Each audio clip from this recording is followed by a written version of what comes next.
Armed Conflict Law haina su khangnariba International Humanitarian Law ISL na angang gi sabsaba definition pidrabasu sahi taramanga sudriba singdi akhanaba ngaksel tawbigadabani haibaga loinana wafam asi kumsing lising ama samapan niphumapan gi Geneva Convention sing amasung masigi kumsing lising ama samapan humputra taret ki additional protocol singi manungda provision kunmanga dagi tadabada palli Law asina sahi taramanga sudriba angang singbu lan yahon bathingli masigi mathakta protocol 1 na muknabada saruk yariba party singda makhoina sahi taramanga gi mathaki aduga sahi taranipan gi makhagi angang sing loksinbada makhoi gi maraktagi khwaidigi liba longna bahairi Protocol 2 nasu sahi taramanga sudriba angang singbu armed forces natraga armed group singda loksindanaba amasung yengthinabada yahondanaba haibaga loinana karigumba makhoina sahi taramanga gi makhagi angang sing loksinbadagi angang singduna lona yadaba thabak torklabadi madugi thodang angang sing loksinduna muknabada yahullamleba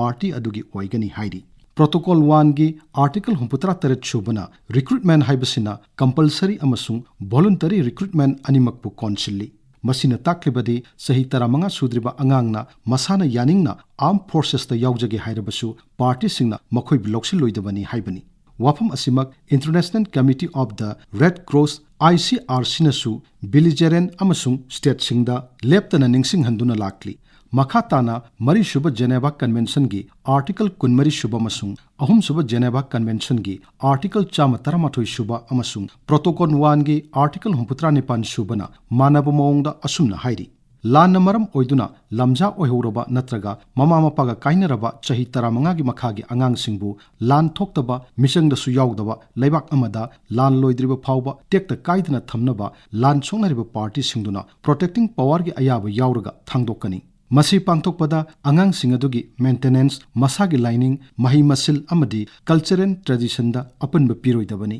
sahi taramanga amasung taranipan sudriba angang singda komthokpu midyang thamgadabani haibasi Convention on the Rights of the Child CRC gi Article 39 shubunasu manana hairi Protocol kunmari shubagi Article 9 shubunasu sahi taramanga gi makhagi angang singbu sibigi serak pibu thingli Amaromda United Nations Security Council UNSC na khulai gi muknaba lairiba lamdam singi angang amatta namlo loksinduna lanmi ohinba yadi haibagi asetpu warep kayarak loduna angang singbu lanmi oina namduna loksinba haibasimak chanarol thugaibani haina condemn tawri Makhatana Security Council na UN gi member state khudingmakna angang singa mari lainana semkhiba chana kanglon khudingmak khudyak pinaba khangan gadabani amadi tohun gadabani loinana hiram sega mari lainaba report thamba Angang singbu lanmi oina sijinabagi matangda matik chaba section thorang natraga thausil lakhotlabagi haibagi achetpa marik chumbu wafam thamgadabani hairi Angang singbu khulagi muknabada namduna loksilaga lanmi oina sijinabada Security Council na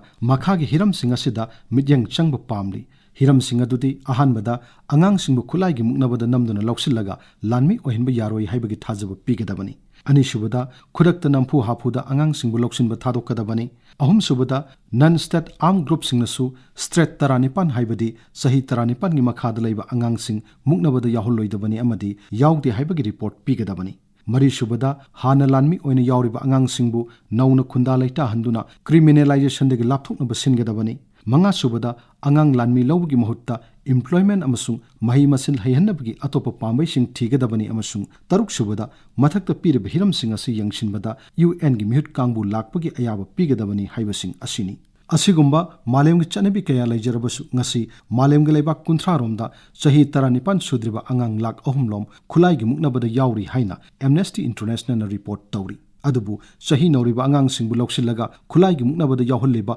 war crime tawba singbu chairak pinaba malemgi wayal pathap lai haibu utuna Congo ge civil war da sahi taramanga gi makhagi nupa masa amasung nupi masa singbu loksilaga khulai gi muknabada yahunbagi maralda International Criminal Court ICC na Congo ge hanagi lalhou lusingba Thomas Lubanga Dailobu kumja lisingani taruk ki March 13 pharga kumja lisingani 12 gi July 10 da sahi 13 jail thambagi chairak pikhi Haukiba sahi kharasida malem sigi mafam kayada laibak amaga atop laibak amaga natraga laibak amagi laingak aduga laibak adumaki manungda laibak khulai paiba lupsinga muknabagi thodok kaya lairakli lamdam asidasu decade kharagi mamangdagi laingak asiga masigi mayokta laiba lup kharagagi marakta khulai gi muknaba ama lairakli muknaba asida saruk yariba nakal khudimakna makhoigi mathau pangthokpa matamda International Humanitarian Law ISL gi param khudingmak ngakna satpham thoi sahi kharagi mamangda lamdamsigi khulai paibalup kharana makhoigi oinadi arm conflict asida angang bulanmi oina loksinde haina phongdokpa laikhre khongthang asi leibak sigi danatana miyoibu khunai oina yaiphabani adubu haukiba lisingani kulhumdoigi me ahumdagi hauna manipurda leitadaba thoktuna miyoi lising humpu lanjan halaba miyoi chani humpu henbagi punsi mangkraba miyoi kunthana thiba khangan khidraba muknaba sida kanglup amagi khulai paiba lup kharana chahi nauriba angang singbu loksillaga khulai gi muknaba da yawhalle haibagi wafam ama thorakle masi tasengnamak laibak thibani khulai paiba lup khudimakna ISL gi kanglol khudimak ngakadabani karigumba makhoina ISL gi chana kanglon sing ngaktrabadi madubu mari lenaba singda khanghanduna ngakhnaba honaba haibasisu miyamgi thodangni muknariba nakal animakna miyamgi wa tagadabani maramdi miyamna leibak asigi mapuni mangam pumnamakki haurakpham amasung tungnafam suni